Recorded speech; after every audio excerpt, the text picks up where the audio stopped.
ध्वज पताक तोरण कलश सजहु तुरग रत्नाग।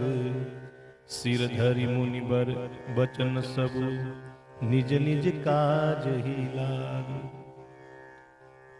वशिष्ठ मुनि के वचनों को सिरोधार्य करके सभी ने ध्वजा, पताका, तोरण, कलश, घोड़े, रथ, हाथी इन सभी को सजाया और मुनि के वचनों को अपने सिरोधार्य करके अपने अपने काम में लग गए।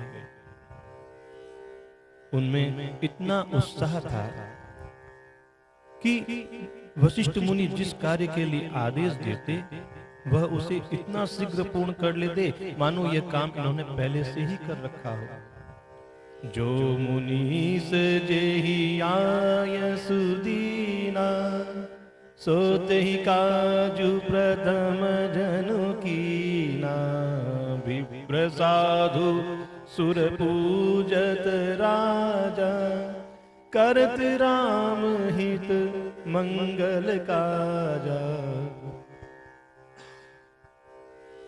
मुनीश्वर ने जिसको जिस काम के लिए आज्ञा दी उसने वह काम इतनी शीघ्रता से कर डाला मानो कि उस कार्य को पहले से ही कर रखा हो।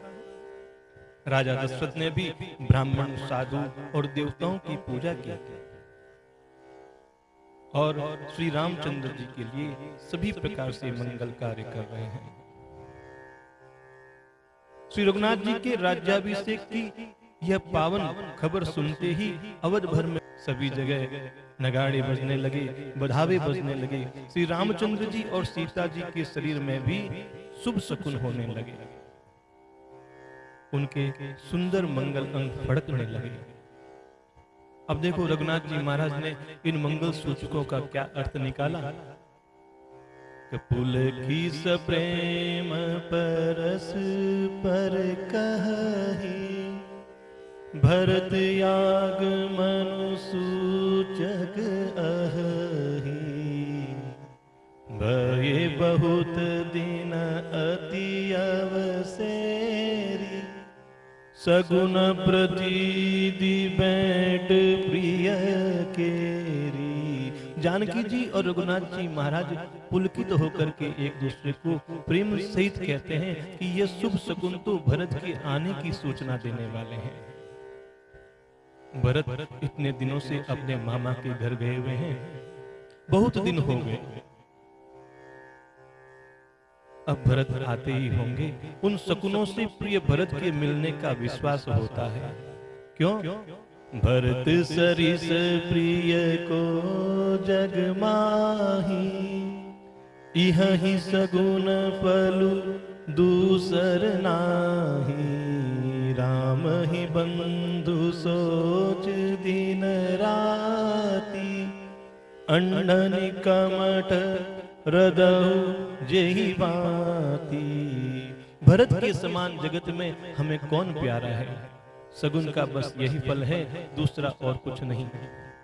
श्री रघुनाथ जी महाराज अपने भाई भरत का दिन रात ऐसे सोच करते रहते हैं जैसे कछुए का हृदय अंडों में लगा रहता है। यही अवसर मंगलु परम, सुनि रहस्यूर निवासु। सोबत लखी विधु बढ़त जनु, बारिधि बीच बिलासु। जब माताओं ने श्री रघुनाथ जी महाराज के पावन राज्याभिषेक का समाचार सुना तो संपूर्ण रनिवास हर्षित हो गया। ऐसे लगता था मानो चंद्रमा को बढ़ते हुए देख करके समुद्र में लहरों का विलास होता है, आनंद होता है। उसी प्रकार से माताओं के हृदय में आनंद हिलोरे लेने लगा। अब जिस किसने भी जाकर के प्रथम में समाचार सुनाए थे उन्होंने बहुत से आभूषण और वस्त्र माताओं के द्वारा प्राप्त किए।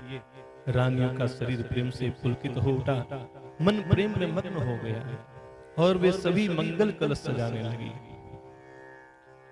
चौके चारु सुमित्रा पूरी, मणिमय विविध भांति अति रूरी। आनंद मगन राम महतारी, दिए दान बहु विग्रहकारी। सुमित्रा जी ने मणियों और रत्नों के बहुत प्रकार से अत्यंत सुंदर मनोहर चौक पुराए। आनंद में मग्न हुई। श्री रघुनाथ जी महाराज की माता कौशल्या जी ने ब्राह्मणों को बुला करके बहुत सारे दान दिए। कौशल्या जी ने ग्राम देवियों, देवताओं और नागों की पूजा की और फिर बलि भेंट देने को कहा, अर्थात ये मांग रखी कि हमारा कार्य सिद्ध होने पर फिर से आपकी पूजा की जाएगी। और प्रार्थना की, क्या प्रार्थना की? जेहि विधि हो ये राम कल्याण, देहु दया करी सो वरदानु। तो जिस प्रकार से श्री रघुनाथ जी महाराज का कल्याण हो, दया करके आप वही वरदान मुझे दीजिए। कोयल सी मीठी वाणी वाली, चंद्रमा के मुख के समान सुंदरता वाली और हिरण के बच्चे के नेत्रों के समान वह स्त्रियां मंगल गान करने लगी। राम राज अभिषेक सुनी, हर से नर नारी, लगे सुमंगल सजन सब, विधि अनुकूल विचार। श्री रामचंद्र जी का राज्याभिषेक सुनकर सभी स्त्री पुरुष हर्षित हो उठे और विधाता को अपने अनुकूल जानकर के सभी सुंदर मंगल साज सजाने लगे। बोलो सियावर रामचंद्र भगवान की जय।